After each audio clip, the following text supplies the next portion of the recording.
ዛሬ አብረን የምንመለከተው በሐዋርያት ሥራ ምዕራፍ 21 ከቁጥር 27 እስከ 37 እና ምዕራፍ 22 በጣም ረጅም ክፍል ነው የምንመለከተው ከቁጥር 1 እስከ 21 እንመለከታለን። በዚህ የዛሬ መልእክታችን እግዚአብሔር ጣልቃ ይገባል ጌታም ይታደገናል በሚል ርዕስ ነው የምንመለከተው። ጳውሎስ ወደ ኢየሩሳሌም የሄደበት የጌታ ፈቃድ እናያለን። እንዴት ሄደ የሚለው እንመለከታለን። በዚህ የጌታ ፈቃድ ውስጥ በጳውሎስ አገልግሎት ምን ይመስል ነበር? በተለያዩ ቦታዎች ላይ ለ23 እና ለ24 ዓመት ከዚህ በፊት አገልግሏል ወንድማችን ሐዋርያ ጳውሎስ። አሁን ደግሞ በኢየሩሳሌም እግዚአብሔር ፈልጋለሁ ብሎታል፣ ጌታ ፈልጋለሁ ብሎታል። ምን አይነት አገልግሎት ነው የሚያገለግለው?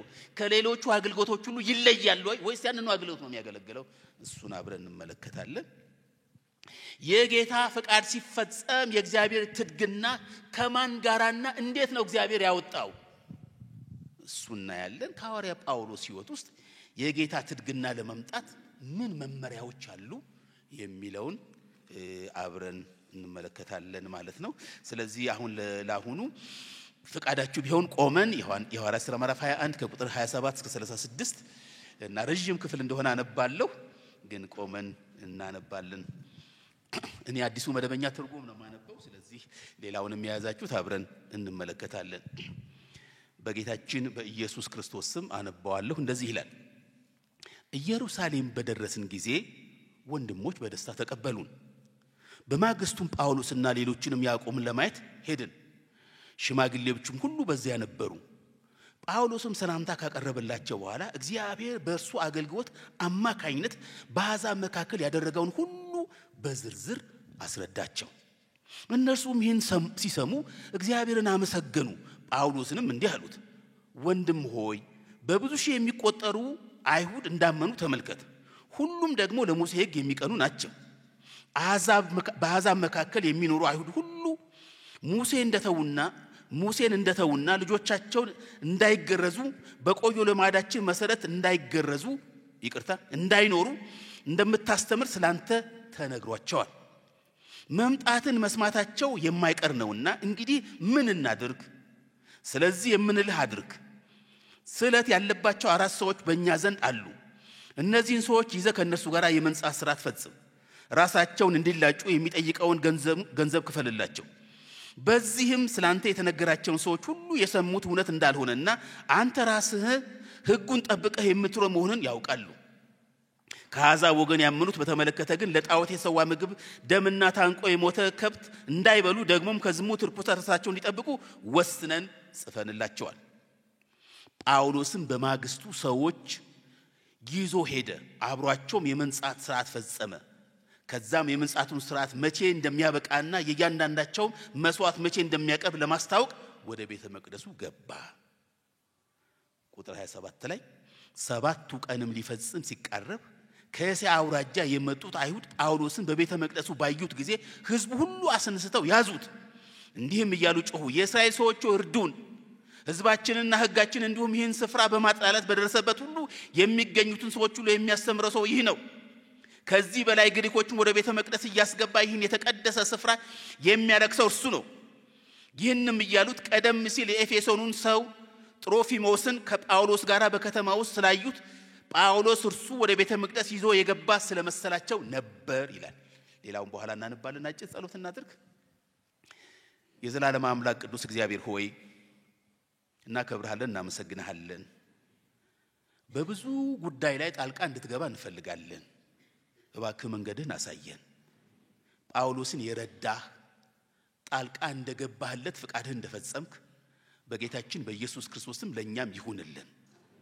በዚህ በተባረከ እውነት እግዚአብሔር ሆይ ተናገረን፣ በጌታችን በኢየሱስ ክርስቶስ ስም አሜን። ስለዚህ ዛሬ 2 ምዕራፎች ነው የምንመለከተው፣ ወይም 1 ምዕራፍ ተኩል ነው የምንመለከተው። የሐዋርያት ሥራ ምዕራፍ 21 ከቁጥር 27 እስከ 36 እና ቁጥር 37ን ጨምራ እናነባለን። ከምዕራፍ 22 ደግሞ ከቁጥር 1 እስከ 29 እስከ መጨረሻው ያለውን እንመለከታለን። እንደነገርኳችሁ ትድግና ቁጥር 1 ብየዋለሁ። የዛሬው ትምህርታችን ከዚህ የምናየው ትድግና ቁጥር 1። እንደምታውቁት አምላካችን እግዚአብሔር ሉዓላዊ ነው። እሱ ልዑል ነው፣ ባለስልጣን ነው። የተከበረ ነው። ልዑል ሲባል ባለስልጣን የሆነ ማለት ነው። ሉዓላዊ ነው፣ ደሞም ልዑል ነው። እሱ አምላካችን ሁሉን ያውቃል። ከሱ የተሰወረ አንዳች ነገር የለም፣ የሚያመልጠው የለም፣ የምንደብቀው የምንሸሽገው ነገር የለም። ሁሉ ለሱ የተገለጠ ነው። ብንሰውረውም ለሱ አይሰወርም፣ ቢደበቅም ለሱ አይደበቅም። እሱ ሁሉን አዋቂ ነው። ይህ አምላካችን በሁሉ ላይ ስልጣን ያለው ጌታ ነው። በየትኛውም ላይ በምንም ነገር ላይ ግዑዝ በሉት ንፋሱም ማዕበሉም የሚታዘዙለት ይህ ማን ነው አሉ። በቃ የሚታዘዙለት በሁሉ ላይ ስልጣን ያለው ጌታ ነው። በዳንኤል መጽሐፍ ላይም ታስታውሳላችሁ ያደረገው በሁሉ ላይ ስልጣን ያለው አምላክ ነው። ስለዚህ ልጆቹ ተግዳሮት ሲገጥማቸው፣ ችግር ሲገጥማቸው፣ ፈተና ሲገጥማቸው፣ መከራ ሲገጥማቸው የመውጫውን መንገድ የሚያበጅላቸው እሱ ነው፣ ይታደጋቸዋል። የልቡን ፈቃድ ይጠቀምባቸዋል። በሚያልፉበት ጎዳና ሁሉ ፈቃዱን ሊከለክል የሚችል ምንም ኃይል ስለሌለ የሱን ፈቃድ በእነሱ በኩል ይጠቀምባቸዋል። በሚያልፉበት ስፍራ ሁሉ ጸጋውን ያፈስላቸዋል። ሊታደጋቸው ስለሚፈልግ ፈቃዱን ሊፈጽምባቸው ስለሚፈልግም እግዚአብሔር ጸጋውን ያፈስላቸዋል። ከመጽሐፍ ቅዱስ አንድ ሁለት ክፍል ከዚህ ከትድግና ጋራ ብንመለከት ደስ ይለኛል። ኢሳይያስ ምዕራፍ 40 ከቁጥር 17 እስከ 28 አልፎ ነው ማነብላችሁ። እንደዚህ ይላል፣ አሕዛብ ሁሉ በፊትህ እንደ ኢምንት ናቸው ነው የሚለው። አሕዛብንና አሕዛብ ያሉትን በሙሉ ማለት ነው እንግዲህ ቁጠሯቸው። ታላላቅ በሏቸው፣ መሪዎች በላቸው፣ ሳይንቲስቶች በሏቸው፣ ዕውቀት ያላቸው በላቸው፣ ፈላስፎች በሏቸው፣ ባለሀብቶች በሏቸው፣ አሕዛብን በሙሉ ነው የሚለው። በእግዚአብሔር ፊት እንደ ኢምንት ናቸው። ምን ማለት ነው? ባዶ ናቸው። በቃ መጫኛ ታውቃላችሁ? እናንተ ታውቁ? መጫኛ ገመድ ታውቃላችሁ? እንደ ገመድ ናቸው። በቃ አይቆሙም፣ ውድቅ ነው የሚሉት። ከገመድም ያነሱ ናቸው። ይሄ ኢምንት የሚለው ነገር እንደሱ ናቸው። እነዛ ምን ፈራቸው፣ እነዛ የሚያስፈራሩ እንደዛ ትልቅ ያልናቸው በእግዚአብሔር ፊት ግን እነሱ ናቸው። በቃ ባዶ ናቸው። ኢምንት ባዶ ናቸው። ያልነበሩ ናቸው፣ ያልተፈጠሩ ናቸው። በእግዚአብሔር ፊት በእኛ ፊት ነው የተፈጠሩ የሚመስሉን፣ ትልቅ የሚመስሉን። በእግዚአብሔር ዘንድ ግን ምንድን ናቸው? ኢምንት፣ ባዶ፣ እንዳልተፈጠሩ ናቸው። እግዚአብሔርን ታላቅነት፣ ኃያልነት፣ ጌትነት መመልከት ትችላላችሁ። ከምንም የማይቀጥሩ መና ናቸው። መና ሳይሆን መና ናቸው ነው የሚለው። መና የሚለው ነገር ምን እንደሆነ ታውቃላችሁ? ከንቱ፣ ባዶ ማለት ነው። በቃ ሙልጭ ማለት ነው። ሙልጭ ጥርግ ብሎ ይወጣ ማለት ነው። በቃ ሙልጭ ሁሉ ነገር እያላቸው፣ ይሄን ሁሉ የሚያስፈራሩ ነገር እያላቸው በእግዚአብሔር ፊት ግን ሙልጭ ናቸው፣ ባዶ ናቸው፣ ራቁታም ናቸው። እግዚአብሔር ይመስገን። እንዲህ አይነት ጌታ፣ እንዲህ አይነት አምላክ ስላለን የእግዚአብሔር ስም ብሩክ ይሁን። እንደሱ ናቸው። እንግዲህ እግዚአብሔርን ከማጋራ ታወዳድሩታላችሁ? ከሙልጭ ጋራ ታወዳድሩታላችሁ? ከባዶ ጋራ ታወዳድሩታላችሁ? ከማጋራ ነው የምታወዳድሩት? ከየትኛውስ ጋራ ታነጻጽሩታላችሁ? እስቲ አምጧቸው፣ የፈለጋችሁ ታነጻጽሩታላችሁ ከሱ ጋራ። ቅዱሱን ከማን ጋር ታወዳድሩታላችሁ? የሚስተካከለውስ ማን ነው የሚላቸው? ይሄ የሚታደግ አምላክ ይሄ ነው። የሚያድን አምላክ ይሄ ነው። በዕንባቆም ምዕራፍ 2 ቁጥር 20 ላይ በጣም የተለመደ ነው፣ ታውሳላችሁ። በቅዳሴ መጽሐፋችን ላይ ደጋግሞ የሚነገር ነው። እግዚአብሔር ግን በተቀደሰ መቅደሱ አለ፣ ምድር ሁሉ በፊቱ። ያኔ እኮ በጣም ረብሻ የነበረበት ጊዜ እኮ ነው። ሁከት የነበረበት ጊዜ ነው እኮ። ጥያቄ የነበረበት ጊዜ እኮ ነው። እግዚአብሔር በተቀደሰ መቅደሱ አለ። ነውጥ በመካከላችሁ ቢኖር፣ ረብሻ በመካከላችሁ ቢኖር፣ ሁከት በመካከላችሁ ቢኖር፣ እግዚአብሔር ግን ምንድነው? እሱ በተቀደሰ መቅደሱ አለ። ያያል ነው የሚላቸው። ያያል። እግዚአብሔር ይመስገን። ይሄ አምላክ ልጆቹን ይታደጋል። በወንድማችን ሐዋርያ ጳውሎስ ሕይወት ውስጥ የምንመለከታቸው እነዚህ ነገሮች ናቸው። ታስታውሳላችሁ? ወንድማችን ሐዋርያ ጳውሎስ ወደ ኢየሩሳሌም በገባ ጊዜ በጣም ደስ በሚል አቀባበል ነው የተቀበሉት። ወንድሞችም በደስታ ተቀበሉን ነው ያለው። ይገርም ነገር እኮ ነው። ተቀበሉን በደስታ። በማግስቱም ደግሞ ወደ ያዕቆብ ቤት ሄድን፣ ወደ ሌሎች ወንድሞችና እህቶች ጋር ሄድን፣ ተሰበሰብንና ምን አደረግ መሰከርንላቸው። እግዚአብሔር በጳውሎስ ወንድሞችና እህቶች በጳውሎስ ሕይወት ውስጥ ያደረገውን ነገር መሰከርንላቸው። ይሄን በሰሙ ጊዜ ነው የሚለው። ይሄን በሰሙ ጊዜ ምን አደረጉ? እግዚአብሔርን አመሰገኑ። የእግዚአብሔር ስም ብሩክ ይሁን። ድሮ እንደሱ ነበረ። ከአንድ ከተማ ወደ አንድ ከተማ ስንሄድ ከወንድሞችና እህቶች ጋር በደስታ ይቀበሉናል ወይም እንቀበላቸዋለን። ስናገኝ እንዴት ነበር እናንተ አካባቢ የጌታ ስራ ነው የምንባባለው። ጌታ ምን አደረገ ነበር የምንባባለው። እና ይመሰክራሉ። በመሰከሩ ቁጥር እግዚአብሔር እናመሰግናለን፣ እንሰግዳለን። አላቅም አሁን ይኖር እንደሆነ አላቅም። እናንተ እንኳን ጎበዞች ናችሁ፣ በመካከላችሁ ያለ ይመስለኛል።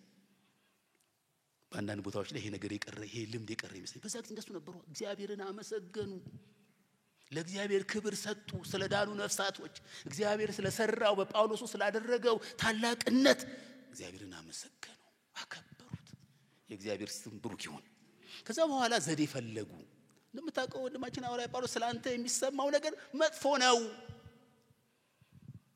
እዚህ መምጣትህን ካወቁ ላንተ አደጋ ነው። ለአደጋ እኮ ነው የመጣው እሱ። ለመታሰር ነው የመጣው እኮ። ለመከራ ነው እኮ የመጣው። አደጋ ነው። ስለዚህ አንተ የማትታሰርበትን በሰው አእምሮ በጎ ህሊና ስላንተ እንዲኖራቸው መንገድ እንፈልግ ብለው ጥሩ ምክር አመጡለት። ታስታውሳላችሁ? ወንድማችን ሐዋርያ ጳውሎስም ኢምፕረስ ያደረገው ምክር ይመስለኛል። እሺ አላቸው። የመንጻት ስለት የሚሳል አስመስለ የመንጻት ስርዓትን ፈጽም፣ ብቻህን ደግሞ እንዳትሆን 4 ሰዎችን ካንተ ጋር ይዘህ ግባ አሉት። እና በጣም ደስ የሚል ነገር ነበር። ግን የሆነው ነገር የተለየ ነበር። ታስታውሳላችሁ? በጣም በተለየ ሁኔታ ነበር እግዚአብሔር ይሄን ወንድም ይናገረውና ያሳስበው የነበረው። ይቅርታ የጌታ ፍቃድ ነበር ወደ ኤፌሶን መሄዱ። እግዚአብሔር ተናግሮታል። በሚሄድበት ጊዜ መከራና ስራት መቀበሉ የማ ፍቃድ ነበር? የጌታ ፍቃድ ነበር። እነዚህ ወንድሞች ግን ጳውሎስን ስለሚወዱት ደግሞ በአካባቢ ያሉ ሰዎች ደግሞ ስለ ጳውሎስ ያላቸው አመለካከት የተለየ ስለነበረ ከዚህ የተለየ ነገር ደግሞ የማምለጫ መንገድ ለሱ ማዘጋጀት ስለነበራቸው ያንድን ደግሞ ለማድረግ ደግሞ የአይሁድን ስርዓት የጠበቀ የመንጻት ነገር ማድረግ ስለነበረበት ወደ ቤተ መቅደሱ ገብቶ ይህን ነገር ለማድረግ አሳሰቡት። እኔ ይመስለኛል ይህን ስመለከት የጌታ ሐሳብና የነዚህ መሪዎች ሐሳብ በጣም የተለያየ ነገር ይመስለኛል። ክፋት የለው። ወንድማችን ሐዋርያ ጳውሎስ ሊታደጉት ነው። ወንድማችን ሐዋርያ ጳውሎስ መምጣቱ ደስ ብሏቸው በወንድማችን ሐዋርያ ጳውሎስ ምስክርነት ላለፉት 23 እና 24 ዓመት ያገለገለው አገልግሎት አውቀዋል። ያ አገልግሎት በመካከላቸው ቢፈጸም ደስተኞች ናቸው። ግን ደግሞ ወንድማችን ሐዋርያ ጳውሎስ የሚከታተሉትና የሚጠሉ ሰዎች ደግሞ አሉ። ለአደጋ የሚደውሉበት ሰዎች ደግሞ አሉ። ከዚህ ለአደጋ የሚደውሉበት ደግሞ የሚወጣበትና የሚታደጉበት መንገድ መፈለግ ነበረባቸው። ነገር ግን የደረሰበት ነገር እንደሱ አልነበር። እግዚአብሔር ይመስገን። የእግዚአብሔር ፈቃድ ወንድማችን ሐዋርያ ጳውሎስ በእስራት ውስጥ እግዚአብሔር ማገልገል ነበር። የወንድሞች ፈቃድ ያለ እስራት እግዚአብሔር በጳውሎስ እንዲያገለግል መፈለግ ነበር። ከእስራቱና ከመከራው የማምለጫ መንገድ ወንድሞች የቀየሱለት ይመስለኛል። እግዚአብሔር ግን ከነሱ ጋር አልነበረም፣ ከሐሳባቸው ጋር አልነበረም። ወንድማችን ሐዋርያ ጳውሎስ የግድ አገልግሎቱን ለመፈጸም መንገዱ እስር ቤት መግባት ነበር። ይሄን ስናገር በጣም ሰውን ለመድረስ እስር ቤት መግባት ነበረበት። አዎ ነበረበት ነው ማለት። የጌታ ፈቃድ ነበር። ወንድሞችና እህቶች እስር ቤት ባይገቡ ኖሮ እኮ ፈቀደ ወደ እግዚአብሔር መንግስት መምጣት አይችልም ነበር። እውነት ለመናገር ብርሃኔ ወደ እግዚአብሔር መንግስት መምጣት አትችልም ነበር እኮ። መንገድ አይጠብቀም ማለት አይደለም፣ ተጠቀምበት መንገድ ስለሆነ ነው እኮ። ታረቀኝ ወደ እግዚአብሔር መንግስት መምጣት አይችልም ነበር እኮ። ወንድሞችና እህቶች ወደ እስር ቤት ባይመጡ ነበር። እኔ ሃይስኩል ተማሪ ነበርኩ። የሃይስኩል ተማሪ በነበርኩበት ጊዜ ታሰርኩ። ለምን እንደታሰርኩ እንኳን አላውቅም። ከዚህ በፊት ብታሰር ምክንያት ነበራቸው የሚያስሩን ሰዎች። በቂ ምክንያት ነበራቸው፣ የተጨበጠ ምክንያት ነበራቸው። አንድ ቀን ግን ከመንገድ ላይ አሰሩ። ለምሮ ምን ታስሩን ስላቸው እዛ ይነገራል ተባልኩ። ከቀበሌ ተወሰድኩ። ከፍተኛ ሄድኩ። እኮ ምንድነው ከፍተኛው? ምን የታሰርኩት? ይነገራል እደር አሉ። አደርኩ። ታረቀኝም እንዲሁ ታስሮ መጣ። ለምን የታሰርኩ? እኔ እንጃ። የታሰሩ መንገድ ላይ ለምን ታሰርኩ አላውቅም። ታሰሩ። ደግሞ ክርስቲያኖች ደግሞ ታሰሩ። ማቃቸው አብረን የምንማር የሃይስኩል ተማሪዎች ታሰሩ። ለምን ታሰራችሁ አላውቅም። ምናልባት በእምነታችን ሊሆን ይችላል። እኔ እንግዛዊ አማኝ አይደለሁም። ታሰር። ሲያገኙ ስለ ጌታ ነገሩ። የጌታ ነገር አልጣመኝም፣ አልወደድኩም። ይጾማሉ፣ ይጸልያሉ። ስለዚህ እኔ ደግሞ በላለሁ፣ ጠጣለሁ፣ የሚደረገውን ነገር አደርጋለሁ። ምንድነው የምታደርጉት? እንጾማለን። ምንድነው እንጾሙት? ወደ እግዚአብሔር ስላንተም እንጸልያለን ይሉኛል።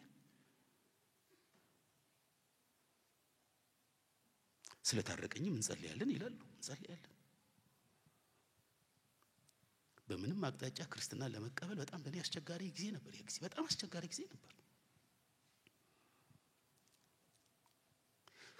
ብዙ ዕውቀት የለኝም እውነት ለመናገር፣ ግን ዝም የጥቂት ጥራዝ ነጠቅ የሆኑ ዕውቀቶች ያሉኝ ይመስለኛል። ብዙ የፍልስፍና አዋቂም አይደለሁም፣ ብዙም አንባቢ አይደለሁም። ግን ጥቂት የሆኑ ከሰዎች የሰማኋቸው አልፎ አልፎ ደግሞ ግድል ሳገኝ ያነበብኳቸው የፍልስፍና ነገሮች አሉ። እነሱን አእምሮ ይዟቸዋል። ስለዚህ መሞገት ጀመርኩ። ደግሞ ይዘምራሉ። ሲዘምሩ ደግሞ ደስ ይለኛል። እነሱ አትዘምሩ ሲባል እኔን አትዘምር የሚለኝ ሰው የለም። ለምን? አማኝ አይደለሁማ። ስለኔ ያን ሐልፍ በመቆየበት ጊዜ ውስጥ እንኳን እስካሁን ድረስ በቂ ምክንያት አግኝቶ ሊያስረዳኝ የሚችል የታሰርኩበትን ነገር ሊነግረኝ የሚችል አካል አልነበረም።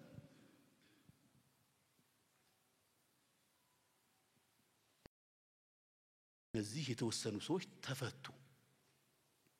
እኔና ሌላም ከኛ ጓደኛ እንደዚሁ ተፈታ። እኔና ታረቀኝ ቀረን። ደግሞ የመካነ ኢየሱስ ቤተክርስቲያን ኳየር የነበሩ ልጆች ወደ ወንጂ ሄደው ስለነበረ አገልግለው መጡ። ልክ አገልግለው ጨርሰው ሲመጡ ወንጂ መሰረት 3 አገልግለው ሲመጡ ታሰሩ። እዛ መተው ነው ሊጠይቁን መተው ታሰሩ። እኔ እንኳን ባደለም ሰዎች የሚጠይቋቸው ሰዎች መተው ታሰሩ። እነዚህ ወንድሞች ለጌታ ነገሩኝ፣ መሰከሩልኝ። ጥያቄ ተፈጠረብኝ። እግዚአብሔር አለ ማለት ነው? ሕይወት አለ ማለት ነው? የእግዚአብሔር መንግስት የሚባለው ነገር አለ ማለት ነው አልኩ። አንድ ምሽት ዛሬ ከእናንተ ጋር ነው ማሳልፈው አልኳቸው። እንግዲህ በእስር ቤት ውስጥ ወንድና ሴት አብሮ እንደማይቆይ ታውቃላችሁ።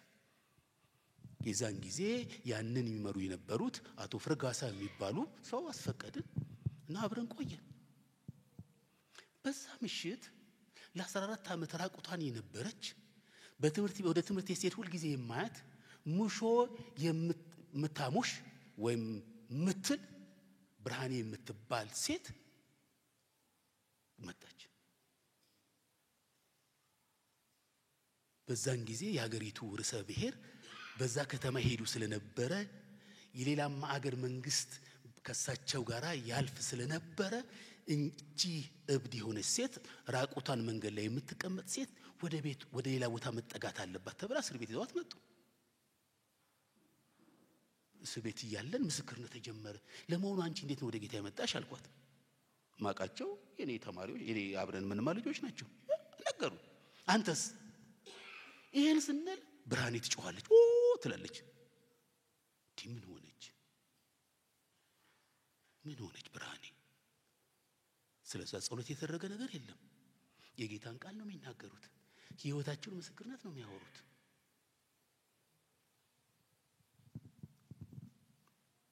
በመጨረሻ ወሰንኩ። ስለዚህ ነገ ቤተክርስቲያን እሄዳለሁ። ብርሃኔን ይዣት ነው የምሄደው። ይጸለይላታል። በዛ ጊዜ ውስጥ እግዚአብሔር የሚያደርገውን ተአምራት አያለሁ ብዬ ወሰንኩ። እና ስንወጣ እንዲህ ብለው ጠየቁ። አሁን ስትገባ ክፍል ጸልይ አሉኝ። ምን ብዬ ልጸልይ ነገሩኝ። መጸለይ ያለብኝ ነገር። ስለዚህ እኔና ታረቀኝ አንድ ክፍል ስለነበርን ጌታን ተቀበለ ስለነበርን ተንበርክከን መጸለይ ጀመርን። ተንበርክከን ጸለይ። አቶ ፍርጋሳ መሳሪያችን ይዘው መጡ። እኔን እንኳን ምንም አላለኝም። ጴንጤ አይደለሁም አላልክም እንዴ እዚህ ተንበርክከ ደግሞ ብለው ታረቀኝ ላይ ጮሁኝ። ዝም ብዬ ጸልያለሁ እነሱ ሲማትቀሩ። ጧት ተነሳሁ። አቶ ፍርጋሳን ጠየቅኳቸው። ብርሃኔን ቤተክርስቲያን መውሰድ እፈልጋለሁ ፍቀዱልኝ አልኳቸው። ትችላለህ፣ የተከሰስኩበት ምን ነገር የለም ትችላለህ አሉ። ምን ብዬ ይዣት ልሄድ አልኳቸው። ስታስቸግር በኢየሱስ ስም እያልክ ይዛት ሄዳል። በቃ በኢየሱስ ስም እያልክ አንድ ከዚህ በኢየሱስ ስም ትላታለህ። በቃ ከእስር ቤት ጀምሮ መካነ ኢየሱስ ቤተክርስቲያን በኢየሱስ ስም እያልኳት በኢየሱስ ስም እላታለሁ። እዛ ታሪኬ ተለወጠ። በቃ በምን ወንድሞችና እህቶች በመታሰራቸው። የሚገርማችሁ እኔን ጌታን ከተቀበልኩ በሁለተኛው ሶስተኛው ሁሉ ተፈታ። አንዲት እህት ብቻ ቀረች። ጌታ ከኔና ከዛች እህት ጋር ጉዳይ ነበረው፣ ስራ ነበረው። ያው ይሄን አልነግራችሁም፣ ሌላ ጊዜ ነው የምነግራችሁ። ምንድነው በቃ እግዚአብሔር እነዚህ ወንድሞች ለምን ታሰሩ? እኔ ወደ እግዚአብሔር መንግስት እንድመጣ። ለምን ታሰሩ? ብርሃኔ ወደ እግዚአብሔር መንግስት እንድትመጣ። ለምን ታሰሩ? ታረቀኝ ወደ እግዚአብሔር መንግስት እንዲመጣ። ለምን ታሰሩ? አላቅም። ወደ እግዚአብሔር መንግስት ለመጣ ታሰሩ። የጌታ ፈቃድ ነበረ።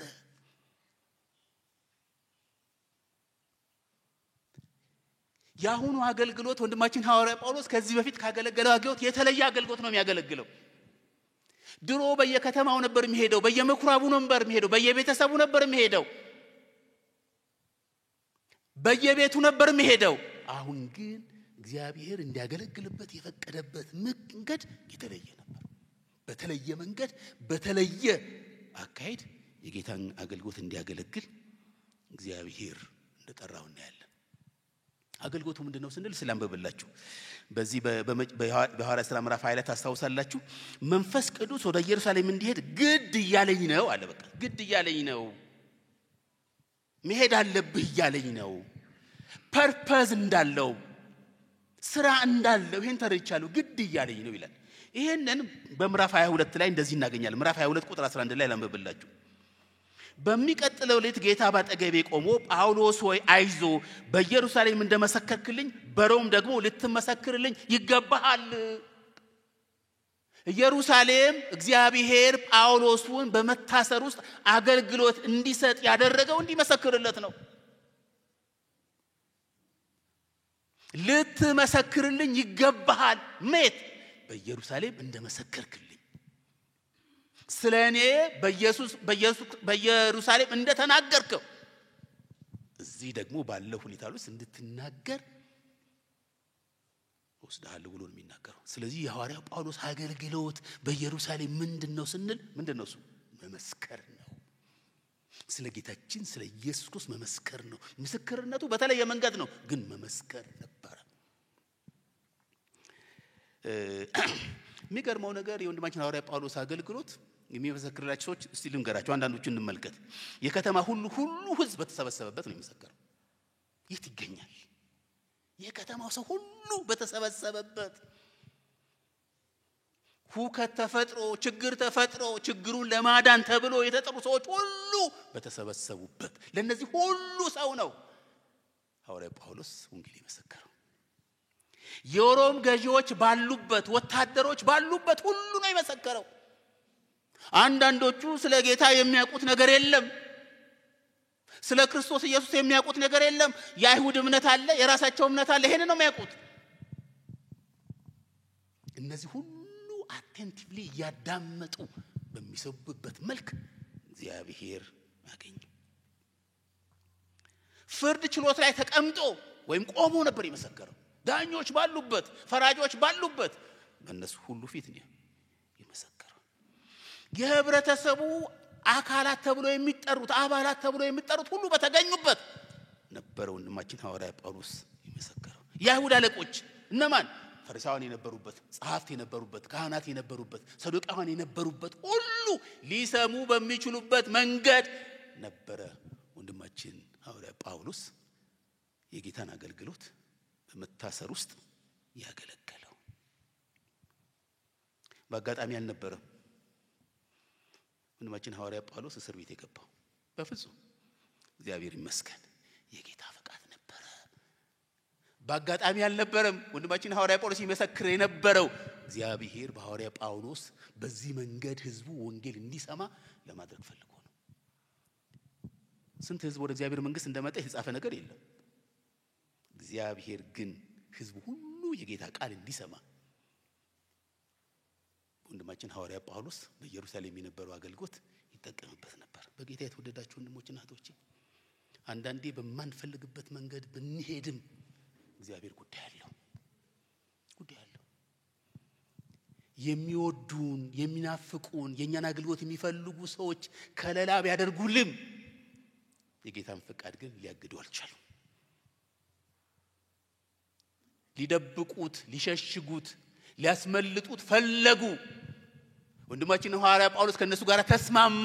ነገር ግን የመዳኛው መንገድ እሱ አልነበረም። የመታደጊያው መንገድ እሱ አልነበረም።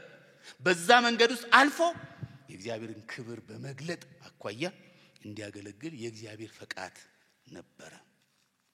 እንመልከተው። በዛ ክፍል ላይ ታሳውሳላችሁ። ህዝቡ ሁሉ ጠርቱ እንደዚህ ነው የሚሉት፣ የእስራኤል ሰዎች ሁሉ እርዱን ብለው ጮሁ። ከእስያ የመጡ አይሁዳዊ ወንድማችን ጳውሎስን ሲመለከቱ ጮሁ ብሎ ነው የሚናገረው። እርዳታ እንፈልጋለን። ልክ እሳት እንደተቃጠለበት ማለት ነው። ቤት እንደተቃጠለ ማለት ነው። እሳት እንደተያያዘ እርዱን ብለው ጮሁ። ህዝቡን ሁሉ አነሳስተው ያዙት ነው የሚለው። በመጥፎ ክስ ከሰውት ህዝቡን ሁሉ አነሳሱት፣ ያዙት። ከተማ ሁሉ ታወከ ነው የሚለው። ሞብ ተፈጠረ። ከተማው ያልተረጋጋ ከተማ ሆነ። ነውጥ ያለችበት ከተማ ሆነ። ለዝርፊያ፣ ለግድያ፣ ለቅሚያ የሚያመች ከተማ ሆነ። ትልቅ ሞብ ተፈጠረ። ስለዚህ ጳውሎስን እየጎተቱ ከቤተ መቅደሱ አወጡት። አንድ ሰው አይደለም የሚጎተተው፣ ሁለት ሰው አይደለም የሚጎተተው። ያለው ህዝብ ሁሉ እየተረባረበ የረከሰ ነው፣ ክፉ ነው እያሉ እየጎተቱ አወጡት። ሊገሉት ፈለጉ። የደቦ ፍርድ ሊሰጡበት ማለት ነው። ይሄ በጣም ልምድ ነው። እኛ ሀገር ታውቃላችሁ እንዲህ አይነት ነገር ሞት ሲፈጠር በጣም ብዙ ህዝብ ነው ያለቀብን እኮ ከዚህ በፊት። በጣም ብዙ ህዝብ በተለያዩ ሀገራችን ክፍል ውስጥ በቃ ሞብ አደገኛ ነው። የደቦ ፍርድ ለመስጠት ሊገሉት አሰቡ።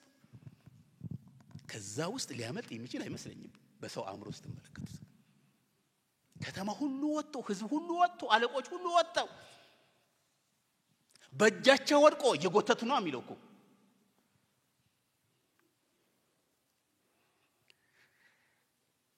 ወሬው ለክልሉ ፖሊስ አዛዥ ወይም ለሻለቃው ስለደረሰ እየበረሩ መጡ ነው የሚሉት። ጳውሎስንም አሰሩት። በምን? በሁለት ሰንሰለት አሰሩት። ወንጀለኛ ተገኝቷል ብሎ አሰሩት። ተሸክመው ማወጡት ነው የሚለው። ከህዝቡ ብዛት የተነሳ ከጫጫታ ብዛት የተነሳ ሊገሉ ስለፈለጉ ተሸክመው አወጡት። እና ህዝቡ ሁሉ በአንድ ድምፅ አዘው ምን አድርገው? አስወግደው፣ አስወግደው ብለው ጮሁበት። ይሄ መወገድ የሚገባው ሰው ነው።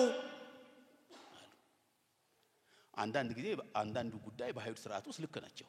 እንዲህ አይነት የሞት የደቦ ፍርድ ይሰጣሉ። አስወግደው አሉት። እግዚአብሔር ይታደጋል። በዚህ ሞብ ውስጥ ነው የሰራዊት አምላክ ቅዱስ እግዚአብሔር ወንድማችን ሐዋርያ ጳውሎስን የታደገው። በዚህ በደቦ ፍርድ ውስጥ ሰው ሁሉ አንገር ሆኖ ማለት ነው በቃ ተንቀጥቅጦ። እነዚህ መሪዎች የህዝቡን ልብ በቁጣ አነሳስተው ችግሩ ህዝባዊ ችግር አስመስለው አቅርበው ወንድማችን ሐዋርያ ጳውሎስ ሊገሉት ተነሱ። እግዚአብሔር ይታደጋል። እንዴት እንደሚታደግ እሱ ያውቃል። እንዴት እንደሚያድን እሱ ያውቃል። ለመዝሙሩ የሚለው እንዴት እንደሚያድን እሱ ያውቃል። አስወግደው፣ ግደለው እያሉ ጮሁ። ልክ ኢየሱስ ክርስቶስን ምን እንዳሉት አስወግደው እንዳሉት ጳውሎስንም አስወግደው አሉት። በዚህ ሁኔታ ነው ወንድማችን ሐዋርያ ጳውሎስ አገልግሎት የመጣው። በጣም የሚገርም እኮ ነው። አገልግሎቱን ጀመረ። ሞብ እያለ ግደለው፣ አስወግደው እያለ በሰንሰለት ታስሮ ህዝቡ ሁሉ ላለመስማት እየጮኸ ባለበት ጊዜ ውስጥ የእግዚአብሔር ፈቃድ በአገልግሎት ውስጥ ወንድማችን ሐዋርያ ጳውሎስ በተረጋጋ መንፈስ የሚቻል አይመስለኝም እኔ በተረጋጋ መንፈስ መናገር ጀመረ። እንደዚህ ይላል። ያው እንደምታውቁት ሻለቃውን ጠየቀው መናገር ፈልጋለሁ አለ። እንደምታውቁት ወንድማችን ሐዋርያ ጳውሎስ 3 ቋንቋ ይናገራል። የዕብራይስጥኛ ቋንቋ ይናገራል። ለአይሁድ በዛን ጊዜ ውስጥ በተለይ በኢየሩሳሌም የሚኖሩ ሰዎች አብዛኛዎቹ በዛ ይናገሩ ስለነበር የግሪክ ቋንቋ ይናገራል። እነዚህ ወታደሮቹ የግሪክ ቋንቋ ተናጋሪዎች ናቸው። በዛ ጊዜ ውስጥ በአብዛኛው ዓለም ውስጥ የግሪክ ቋንቋ ይነገር ስለነበር አርማይስጥ ቋንቋ ይናገር ነበር ወንድማችን ሐዋርያ ጳውሎስ። ስለዚህ በግሪክ ቋንቋ ተናገረው። እንደሱ አይደለም የሚለው በዛ መጽሐፍ ቅድም ባነበብኩላችሁ እንደሱ ሁሉ ተናገረው እና ገረመውና ጠየቀ ፍቀድልኝ እንድናገራለሁ እና ፈቀደለት። እና ወንድማችን ሐዋርያ ጳውሎስ ባክግራውንዱን ተናገረ። የሚገርም ነገር በኋላ ላይ መጣበታለሁ። እንደዚህ ይላቸዋል በጠርሴስ የተወለድኩ አይሁዳዊ ነኝ አላቸው። ባክግራውንዱ ዳራውን እኔ አይሁዳዊ ነኝ። የተወለድኩት እንደው ታውቃላችሁ በጠርሴስ ነው። በዛ ተወለድኩ፣ በኢየሩሳሌም አደግኩ። የተለየው ሰው አይደለሁም፣ ከተለያየ ዓለም የመጣሁ አይደለሁም። አይሁዳዊ ነኝ፣ እኔ የእናንተ ወገን ነኝ አላቸው። ደግሞ ከፈለጋችሁ በገማልያስ ግስር የተማርኩ ነኝ። ዕውቅ የሆነ ምንጡቅ የሆነ በሱ ስር የተማርኩ ነኝ። ጠንቅቄ ሕጎችን አውቃለሁ። በማን እንደተማርኩ ልንገራችሁ። የአባቶችን ሕግ ጠንቅቄ የተማርኩ ነኝ። ሥርዓቶችን ሁሉ የማቅ ሰው ነኝ ነው የሚላቸው። ደግሞ ቤተክርስቲያንን የማሳድድ ሰው ነበረኝ። እንደውም እንደዚህ ነው የመንገዱን ተከታዮች የማሳድድ ሰው ነበርኩ። አንዳንዶቹን አሳስሬ እስር ቤት ውስጥ አስቀምጫቸዋለሁ። እንደዛ አይነት ሰው ነበርኩ። ለእምነታችን ቅናት የነበረኝ ሰው ነበርኩ። ጌታ ግን በተለየ መንገድ አገኘኝ እግዚአብሔር አገኘኝ ብሎ ያው ምስክርነቱን ይሰጣቸዋል። ጆሮአቸው እንዲሰጡ ያደረገበት መንገድ በጣም ነው የገረመኝ። እንደዚህ ነው የሚለው በዕብራይስጥኛ ቋንቋ ሲናገር ከበፊት ይልቅ ወይም ከመጀመሪያው ይልቅ ምን አሉ ነው የሚለው ጸጥ አሉ ብሎ የሚናገረው በቋንቋቸው ሊረዱት በሚችሉት ቋንቋ ሊሰሙት በሚችሉት ቋንቋ ተናገረ። የዛን ጊዜ ቀልባቸው ተወሰደ፣ ተናገራቸው። እሱ ብቻ ደግሞ አይደለም የጀመረው አባቶች ሆይ ወንድሞች ሆይ ብሎ የሀገር የአይሁድን ባህል መሰረት አድርጎ ነበር ንግግሩን የጀመረው። ጆሮ እንዲሰጡት ሁለንተናቸውን ማዳመጥ በሚችል መልክ የሆነ አቀራረብ ነበር ያደረገላቸው። ስለዚህ ቀጥተኛ የሆነውን የራሱን ምስክርነት ገለጠላቸው። ማን እንደነበረ ማንነቱን በምን መንገድ እንደተለወጠ ከተለወጠ በኋላ ደግሞ እግዚአብሔር በሕይወቱ እንዲያደርግ የፈለገውን ነገር እንደተናገረው ተናገረ። በጌታ የተወዳችሁ ወንድሞችና እህቶቼ ምስክርነት በጣም አስፈላጊ ነገር ነው። ምስክርነት ያየነውን የሰማነውን ብቻ አይደለም ምን ያደረግነው የዳሰስነውን የተለማመድነውን የኖርንበትን ነምቦ የምንናገርበት ነው። የጌታ ቃል ምን እንዳደረገው እንዴት ሕይወቱን እንደለወጠው ለምን አቅጣጫ እግዚአብሔር እንደፈለገው ነገራቸው። እግዚአብሔር ይመስገን መሰከረላቸው። ክርስቶስ የሰጠውን ተስፋ አወጀላቸው። በክርስቶስ ኢየሱስ የሚገኘውን ተስፋ ተናገራቸው። እግዚአብሔር በተለየ ነገር ለተለየ ዓላማ ምሪት እንደሰጠው አጫወታቸው። ስለዚህ ወንድማችን ሐዋርያ ጳውሎስ በኢየሩሳሌም ሊፈጽመው የተገባ ሥራ ምንድነው? እሱ በኢየሩሳሌም ለሚኖሩ ሰዎች ሁሉ መመስከር ነበር። ወደ ምኩራብ ሄዶ አይደለም የሚመሰክረው፣ ወደ የቤቱ አይደለም ሄዶ የሚመሰክረው፣ በገበያ ላይ ቆሞ አይደለም የሚመሰክረው፣ በሆነ ቦታው አይደለም ታስሮ ነበር። መንገዱ በመታሰር ነበር ይሄን ምስክርነት ሲጠ ነበር።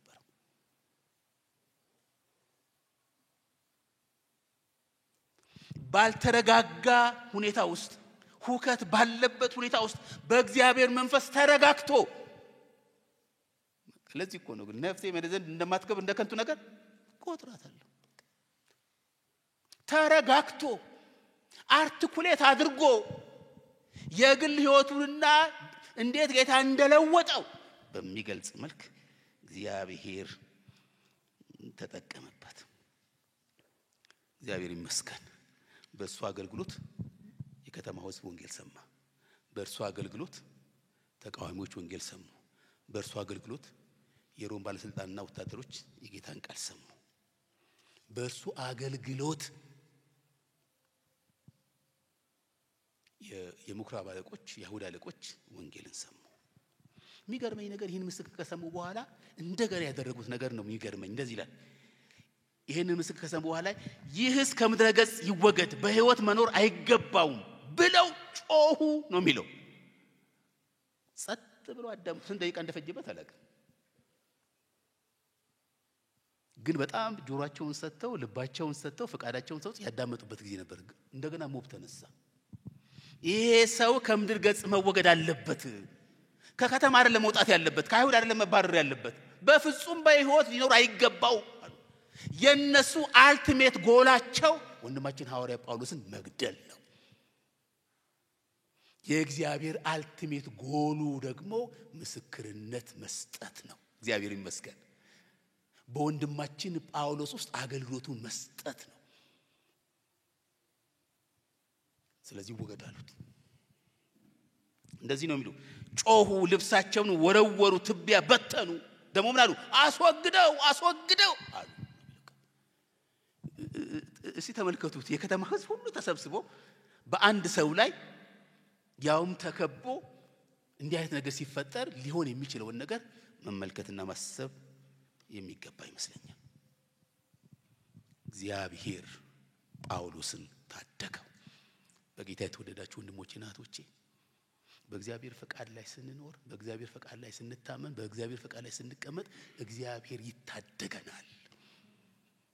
አስፈሪ ነገሮች አሉ፣ አዎ አሉ። እግዚአብሔር ግን ይታደገናል። ሞብ አለ፣ አዎ ሞብ አለ። እግዚአብሔር ግን ይታደገናል። ብቻችን እንሆናለን፣ አዎ ብቻችን እንሆናለን። ሐዋርያ ጳውሎስ ብቻውን እንደሆነ እግዚአብሔር ግን የመታደጊያውን መንገድ ያዘጋጃል። እስቲ የመታደጊያውን መንገድ እንዲሁ እንመልከት። አንድ ሶስት አራት ነገሮችን መመልከት ይችላል። ታስታውሳላችሁ? የመጀመሪያው ነገር ተሸክመውም አወጡት ነው የሚለው። በቃ አንቀውታል፣ ይዘውታል። ስለዚህ ሊገሉት ነው፣ ሊጨፈልቁት ነው። ሰው ሁሉ ተናዶበታል። በሞብ ነው የመጣው፣ በሐሰተኛ ክስ ነው የመጡበት። በኋላ ላይ እንናገረዋለን በምን እንደከሰሱት። ስለዚህ ምን አደረጉት? አወጡት ነው የሚለው። እግዚአብሔር ይመስገን። እግዚአብሔር በወታደሮቹ ተጠቅሞ እግዚአብሔር አዳነው።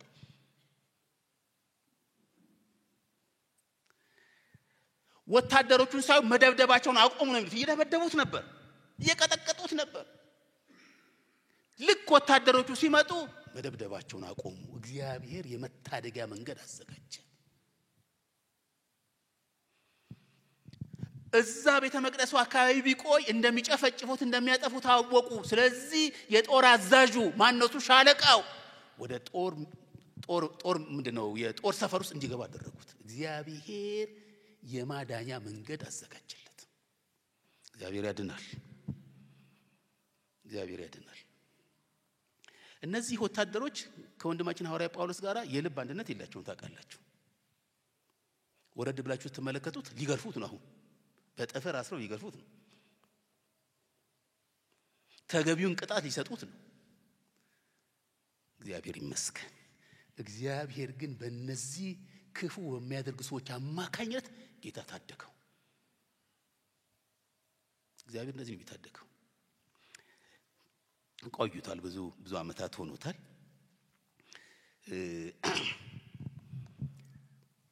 ድሬዳዋ አገልግሎት ተሰጥቶኛል።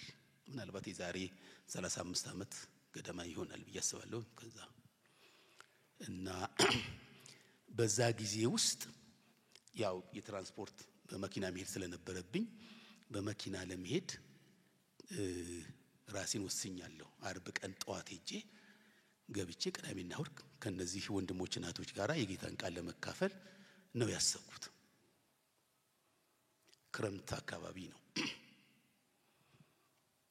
እና ደወሉልኝና የቤት ስልክ ነበረ ቀጣ ስልክ ደወሉልኝና በአውሮፕላን ነው መምጣት ያለብህ በመኪና መምጣት የለብህም አሉ ለምንድን ነው በመኪና ማልመጣው የዛን ጊዜ 500 600 ይመስለኛል አውሮፕላን 600 ብር እንዴት እናንተን አስወጣችኋለሁ ምን ማለት ነው እኔ ህሊናዬ አይቀበለኝም ስለዚህ መመጣው በመኪና ነው በጣም በአስራ ቤት ምናምን 20 ብር እንኳን አይሞላም እና አልመጣም ብዙ ተከራከረን በቃኛ እናውቃለን አንተ በመኪና በአውሮፕላንና ትኬት እንቆርጣለን አሉኝ ቆረጡልኝ ትኬቱ ደረሰኝ ስለዚህ ዓርብ ለታ ከሰዓት በኋላ ነበር የሚሄደው ቤት ውስጥ በጣም ጨነቀኝ ባለቤቴ ያለች ነጨነቀኝ ርብሽብሽ አልኩ መጸለይ ፈለኩ ተንበርክኬ ነገር ግን መጸለይ አልቻልኩም ከባለቤቴ ጋር ለመጸለይ ፈለግን ሌሎች እንግዶች መጡ ደግሞ ከነሱ ጋራ ጉድ ማለት ጀመረች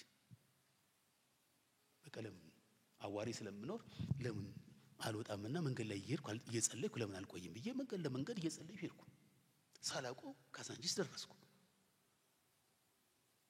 ካሳንቺስ ደርስ የሆነ አንድ ሰው ያውና የሚል ወሬ ማን ሲነጋገሩ ሰማ ወይም ሲተቋቁሙ ሰማ ምንድነው አልኩ እና ካሳንቺስ ከተማ ላይ እንፈልጋለን አሉኝ መታወቂያ ያሳዩኝ እና እዛው እንደቆም ካሰሩ ካሳንቺስ እንግዲህ ብዙ አመት የቆየሁበት በዛ ከተማ ላይ በጣም በዛ ስፍራ ላይ በጣም ብዙ ከወንድሞችና ከቶች ጋር አብሬ ያገለግሉ በሰፈራ ታሰርኩ ስድስተኛ ፖሊስ ጣባ እንደዚህ ታስሬ ገባሁ ሰው ከቡኛል ይሄዳሉ ምንድነው እሱ አልኳት ምንድነው እሱ ጠብቅ እኔ አገልግሎት አለኝ ድሬዳዋ አገልግሎት ተቀብያለሁ ዛሬ ከሰዓት በኋላ መግባት አለብኝ ትኬት ቆርጫለሁ የወጣሁት ቤት ውስጥ በቃ እንትን ስለሆነኝ ነው በየነገርኳቸው ኦነስት የሆነው ነገር ቆይ ይነገራል ቆያል እሺ ስልክ አስደውሉኝ ባለቤቴ እየጠበቀችኝ ነው ያለው የት እንዲሄድ እንኳን አታውቅም እና ለባለቤቴ ልንገራቸው ቆይ ትደውላለህ አለኝ አይ በጣም አዘንኩ አይ ሱቅ እዛ ፊት ለፊት ነበር ስድስተኛ ፖሊስ ጣቢያ ጋር እንግዲህ እዛ ደውዬ እመጣለሁ ብዬ ጥዬ ሄድኩና ለባለቤቴ ነገርኳት ታስሬያለሁ የት እንደሚወስዱኝ አላውቅም ከተገናኘን ደውልልሻለሁ ካልተገናኘን ደህና ሁኚ ነገር ግን ድሬዳዋ ያሉ ወንድሞች አገልግሎት ሰጥተውኛል አንቺ ታውቂያለሽ ስልካቸው ይሄ ነው ደውይላቸው እንደማልመጣ ንገራቸው ከዛ ወደ ማታ 11 ሰዓት 12 ሰዓት ገደማ 11 ሰዓት ገደማ ይመስለኛል ወይ ተኩል ወደ ይዘውኝ ሄዱ እና እዛ ስድስተኛ ፖሊስ ገባ እንተ ተፈቶልኛል ይሄ እንትኑ እንደገና ወደ ሌላው ተሴት ታስሬ ወጣሁ እና ገባሁ ምክትል ኮሚሽነሩ ጋር ገባን እና ዓርብ ቀን ነው እናንተ ሰዎች ይሄን ሰውዬ ልታስሩት ነው አይደል ምንድነው ልታሹት ነው አለ ይሄን መታሸት ነው ምን አድርጌ ነው የሚታሸው ቀን ጠብቃችሁ ይሏቸዋል አይ ምንም አይታሽም ምናምን ይባባላሉ እኔም ስለመታሸትም የት እንደሚወስዱኝም ለምን እንደታሰርኩም አላውቅም ከዛ ተነጋገሩ በቃ ምንም አይደለም እኮ ከኔ ጋር ታድራለህ አለኝ ታቀኛለህ አንተ ካንተ ጋር ማድረው እኔ እኮ ሚስት ያለኝ ሰው ነኝ ካንተ ጋር ለምን ነው ማድረው ቤት ኑሮ እኮ ያለኝ ልጆች ያለኝ ሰው እኮ ነኝ ታቀኛለህ እኔ ካንተ ጋር ማድረው አልኩት በቃ እንትን ሆቴል ይዘል ለምን ትይዝልኛለህ እኔ ሆቴል ለመሆኑ የት ነው የምትወስደኝ አልኩት ግድ ለኛ ምክትኮች ግድ የለም እኛ እንከታተለው አለ ኮም የት ነው የሚወስደኝ ለምንድን ነው የሚወስደኝ ደሞ ለምን ነው የምታሸው አልኩት አይ ግድ የለም እንከታተላለን ምንም የምትሆነው ነገር የለም አለ እና የሚፈረም ነገር ነበር ፈረመለት እና ከፎቅ ላይ ወረደ ወርታች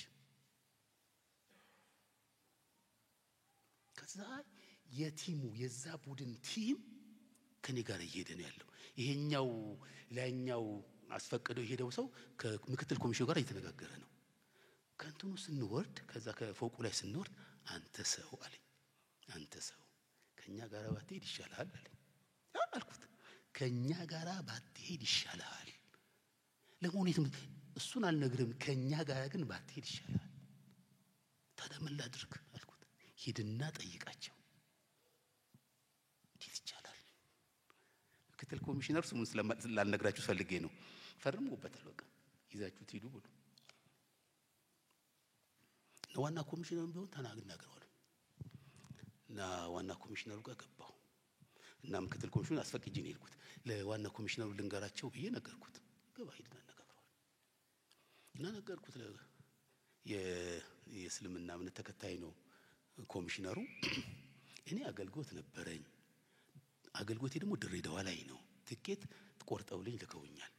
ከቤቴ ወጥቼ ካሳንቺስ ላይ ያዙኝ። ለምን እንደያዙኝ አላቅም። ከዛ በኋላ እዚህ አመጡኝ። እኔ ባልሄድ ደስ ይለኛል። ደስ አላለኝም አልኩት። አትሄድም አለ። አትሄድም። ከዛ ያ አስፈረው የመጣው ሰውዬ ያው ጨርሰናል ከምክትል እንትና ጋር ጨርሰናልና እንወስዳለን። አይሄድም። ልታሹት ነው እንዴ አለ። እኔ አሁንም አልገባኝም። መታሸት ምን አድርጌ እንደምታሽም አላቅም እውነት ለመናገር። አይሄድም ይላችኋል እንዴ? ይሄው እኮ ምክትል ኮሚሽነር እንትና እኮ ፈርሞልኛል። አንተ አይሄድም። አንተ ሂድ ሰኞ ዕለት ና። ከዛ በኋላ ሄዱ። ሄድኩ። ቤቴ ባለቤቴ ጋር ደወልኩ። ሱቅ ተፈትቻለሁ እመጣለሁ፣ ግን 6ኛ ፖሊስ ጣቢያ መሄድ አለብኝ። ለምን እንደታሰርኩ ማወቅ አለብኝ። ሄድኩ። 6ኛ ፖሊስ ጣቢያ ደረስኩ። ለምን አሰራችሁኝ አልኳቸው። እንዴት ተፈታ አሉኝ። እሱን አላውቅም፣ ግን እናንተ ለምን አሰራችሁ? ሊነግሩኝ አልቻሉም። ቤት ሄድኩ። ሰኞ ዕለት ያው ታማኝ ሆኜ መምጣት ነበረብኝ። ድሬዳዋም አልሄድኩም፣ መጣሁ ሰኞ ዕለት። ያ ከኛ ጋር ባትሄድ ይሻላል ያለው ሰውዬ ነብር ሆነ።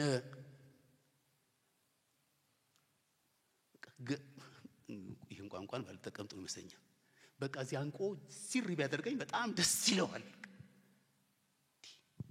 አርበለታ እንደዛ የሆነ ሰውዬ ዛሬ ምን ነካው? በታማኝነት በሰዓቱ መጥቼለታለሁ። ምን ነብር አስደረገው? የእግዚአብሔር ትድግና ነው። እንደዚህ እኮ ነው። እነዚህ ሰዎች እኮ ለጳውሎስ አዝነው አይደለም፣ የጳውሎስ ወዳጆች ሆኖ አይደለም።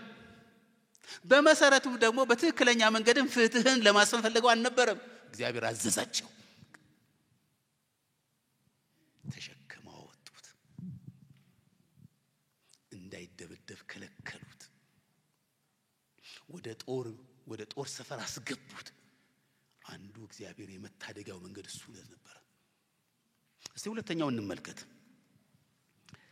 ሁለተኛው እንደዚህ ይላል፣ እየተገረፈ እንዲመረመር ሻለቃው ትእዛዝ ሰጠ ይላል። እየተገረፈ ይልባርጉ እነዛ ያዳኑ ሰዎች፣ እነዛ የታደጉ ሰዎች፣ እነዛ የከለሉ ሰዎች አሁን ግን እየተገረፈ እንዲያወጣ እንዲመረምሩት ትእዛዝ አሳለፈ። ስለዚህ እንደዚህ ይላል ምዕራፍ 22 ከቁጥር 25 እስከ 30 ላንብብላችሁ። ጳውሎስም በጠፈር ወጥረው ሊገርፉት ስላጠገቡ የቆመውን የመቶ አለቃ አንዱን የሮም ዜጋ ያለ ፍርድ ለመግረፍ ሕግ ይፈቅድላችኋልን አለው። ይፈቅድላችኋል? ይገርም ነገር እኮ ይፈቅድላችኋል። የመቶ አለቃውን ሲሰማ ወደ ጦር አዛዡ ወይም ሻለቃው ማለት ነው። የዛን ጊዜ የጦር አዛዡ ሻለቃ ስለነበረ ሻለቃ ቀድሞ ምን እያደረክ እንደሆነ ታውቃል አለ። ሰውየው እኮ ሮማዊ ነው። የእግዚአብሔር የመታደጊያ መንገድ፣ ክብር ለእግዚአብሔር ይሁን። ሰውየው እኮ ሮማዊ ነው አውቃል። ከማጋራ እንደምትጣላ ከማጋራ እንደምትሳለጥ ታውቃለህ። እሱ ምንድነው? እሱ ሮማዊ ነው። አዛዡም ይሄ ሻለቃው ማለት ነው፣ እኔ ይሄን ዜግነት ያገኘሁት ብዙ ገንዘብ አውጥቼ ነው አለ። በዛን ጊዜ የሮም ዜግነት የሚገኘው አንዱ በገንዘብ ነው፣ ይገዛል። በጣም ብዙ ገንዘብ ነው የሚከፈለው የሮማ ዜግነት ለማግኘት። አንዳንዶቹ ደግሞ የሚያገኙት በመወለድ ነው፣ እንደ ወንድማችን ሐዋርያ ጳውሎስ አይነቱ ማለት ነው። ሌሎቹ ደግሞ የሚያገኙት ለሮም ጥሩ ነገር በመስራት አስተዋጽኦ በማድረግ የሚሰጣቸው። እኔ እኮ ብዙ ገንዘብ ከፍዬ ነው ሮማዊ ሆንኩት። ወዲያው ከእርሱ ሸሹ ነው የሚሉት። ባርኩ ሊገርፉት፣ አስፈላጊ ከሆነ ደግሞ አይሁድን ደስ ለማሰኘት ፈልገው ሊገሉት ወዲያው ሸሹ። የማጣልቃ ገብነት፣ የሰራዊት አምላክ ቅዱስ እግዚአብሔር ጣልቃ ገብነት። በሰንሰለት አስሮት ስለነበረ ፈራ። ማሰር የማይገባኝን ሰው በሰንሰለት አስሬያለሁ ብሎ ፈራ። ስለ ጳውሎስ አሁን ክርክሩ እንዴት ነው እኔ ምድነው እንዴት ነው ከዚህ ነፃ መውጣው የሚለው ነገር በፍርሃት ወደቀ። እግዚአብሔር የተመሰገነ ይሁን። እግዚአብሔር ለአደጋ በወደቅንበት በችግር ባለፍንበት ጊዜ እንዴት እንደሚያወጣ እሱ ያውቃል። እግዚአብሔር ታደገው። በሁለተኛ ነገሥት ምዕራፍ 6 ላይ ታስታውሳላችሁ። የነቢያት ልጆች ቦታ ጠበባቸውና ጠየቁት ኤልሳዕን ቤት መስራት እንፈልጋለን አሉት። ቤት መስራት እንፈልጋለን። ስለዚህ ፈቀደላቸው። ስለዚህ ወደዛ ሰፈር ሄደን እንጨትን ወደ ዮርዳኖስ ሄደን እንጨት እንድንቆርጥ ፈቀደልን አሉት። ሄዱ። አንተም ከኛ ጋር ሂድ አሉት። መጣ እና እንጨት እየቆረጡ እያለ ምን ሆነ ነው የሚለው? አንዱ መጥረቢያ ወደቀበት ነው የሚለው። እና ስለዚህ በዛ ጊዜ ጮኸ፣ ወዮ ጌታ ሆይ የተዋስኩት ነው ብሎ ጮኸ ነው የሚለው። እና ታስታውሳላችሁ አሳዩት። የወደቀበት ቦታ ይሄ ነው አሉት። እና እንጨት አምጥቶ ምን አደረገ ነው የሚለው? ጣለ። ብረቱ ምን አደረገ ነው የሚለው? ተንሳ። እንዴት ይሆናል? ይቻላል? እንጨት እኔ ሳይንቲስቶች እንደዚህ እስካሁን ድረስ ያገኙ እንጨት ብረትን ይስባል? ማግኔቲክ ፓወር አለው እንጨት። የሰራዊት አምላክ ቅዱስ እግዚአብሔር ግን ይችላል። እንዴት መታደግ እንደሚያውቅ እሱ ያውቃል። ስለዚህ እግዚአብሔር ታደጋቸው። እሺ ወደ ማጠቃለያው መጣጥ ይመስለኛል። ጳውሎስ በሚያልፍበት ሁሉ መንገድ የጌታን ፈቃድ አደረገ። በተገኘው አጋጣሚ ሁሉ የጌታን ፈቃድ ለማድረግ አገልግሎቱን በእግዚአብሔር ላይ በመታመን በተረጋጋ መንፈስ አገለገለ።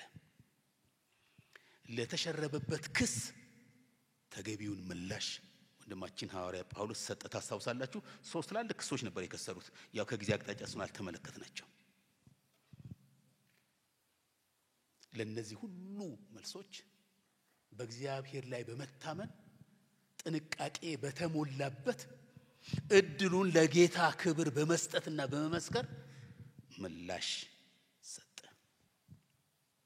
ስለዚህ በጌታ የተወደዳችሁ ወንድሞቼና እህቶቼ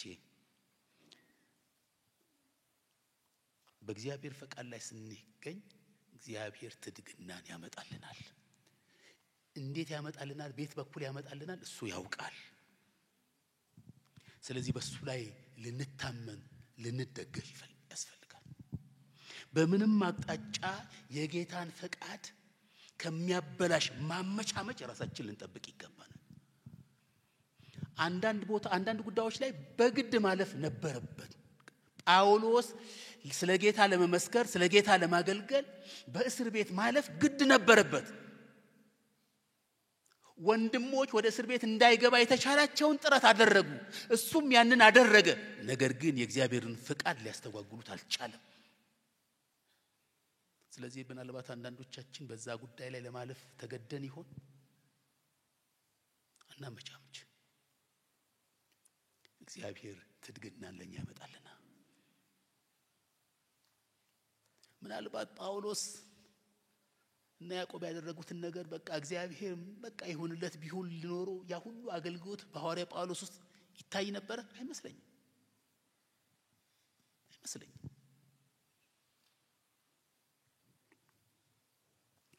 ስለዚህ ጌታ ጣልቃ ይገባል። እንዴት ይገባል የሚለውን የመጨረሻውን ተናግሬ ጨርሳለሁ። እንዴት ነው የሚገባው ጌታ ጣልቃ የሚለው? እኔ 3 ወይም 4 መንገዶች ያሉት ይመስለኛል። የትድግናው 4 ነገሮችን አንዱ በጌታ ፈቃድ ውስጥ ብቻ መገኘት ነው። ጳውሎስ ተገኘ። እርግጠኛ እንሁን በማፈቃድ ውስጥ መሆናችንን፣ በጌታ ፈቃድ ውስጥ መሆናችንን እርግጠኞች ነው። እስር ቤት ይሁን ሌላ መከራ ይሁን በረከት ያለበት ይሁን የትኛውም ቦታ ቢሆን ሁሉ ጊዜ በጌታ ፈቃድ ውስጥ መሆናችንን እርግጠኞች ነው። የጌታ ትድግና አንዱ የመምጫው መንገድ እሱ ነበር። ሁለተኛው የተጠራበትን ተልእኮ መወጣት ነው። ወንድማችን ሐዋርያ ጳውሎስ ያ ሁሉ ሕዝብ እየጮኸ ያ ሁሉ ህዝብ እየደነፋ ያ ሁሉ ይወገድ ይሰቀል በሚልበት ጊዜ ተረጋግቶ እግዚአብሔር የሰጠውን አገልግሎት ፈጸመ፣ ተናገረ። አንድም ህዝብ ከሱ ጋር ይቆም አልነበረም። አንድም ህዝብ ጆሮውን የሰጠው አልነበረም እስኪመሰክር ድረስ። ነገር ግን በተረጋጋ መንፈስ ሰዎችንም በሚያከብር መንገድ እነሱ ሊሰሙትና ሊረዱት በሚችሉት መልክ የጌታን ቃል ምስክርነቱን አገልግሎቱን ፈጸመ። ለሁለተኛው እሱ ነው የሚያስፈልገው። የእግዚአብሔር ትግልና ለማምጣት በእግዚአብሔር አገልግሎት ውስጥ በእግዚአብሔር ሥራ ውስጥ መገኘት አለብን። ሶስተኛው በጌታ ፍቃድ ላይ መታመንና መደገፍ ያስፈልገናል። ፍቃዱ ነው ይሄን እንድንሆን ያደረገን፣ ጌታ ነው ይሄን እንድንሆን ያደረገን። በሱ ላይ ልንታመን ልንደገፍ ይገባል። አራተኛው ነው የመጨረሻው በእጃችን ያለውን ልንጠቀምበት ይገባል። ወንድማችን ሐዋርያ ጳውሎስ ነው ያደረገው። ልብ አድርጎ ትድግናው በሁለት መንገድ ነው የነበረው። ጳውሎስ ሳያውቅ በሚጠሉት በሚያስሩት ሊገርፉት ባሰቡት ሊመረምሩት ባሰቡ ሰዎች እግዚአብሔር መለኮታዊ እጁን ተጠቅሞ ታደገው። አሁን ደግሞ የተጠቀመው በወንዱ በዜግነቱ እኔ እኮ ሮማዊ ነኝ አለ። ትንሽ ነገር ነች፣ ግን ለወንድማችን ሐዋርያ ጳውሎስ እግዚአብሔር ትድግና እንዲያገኝ እግዚአብሔር ምክንያት አድርጎ ተጠቀመበት። እግዚአብሔር ለምንና የት እንደሚፈልገን እናውቃለን። ካወቅን መከፈል ያለበትን ለመክፈል ከእግዚአብሔር ጋር እንስማማ። አንዳንድ ጊዜ አገልግሎታችን በተለየ መንገድ እንደምናገለግል እናስተውላለን። ወንድማችን ሐዋርያ ጳውሎስ ለ23 እና ለ24 ዓመት ከዚህ በፊት ያገለግል የነበረው በተለየ መንገድ ነበር። አሁን ደግሞ እግዚአብሔር ለአገልግሎት የፈለገው ደግሞ እስር ቤት ታስሮ ተከሶ በዛ በክስ ችሎት ውስጥ ስለ ጌታችን ስለ ኢየሱስ ክርስቶስ ምስክርነት እንዲሰጥ አደረገ።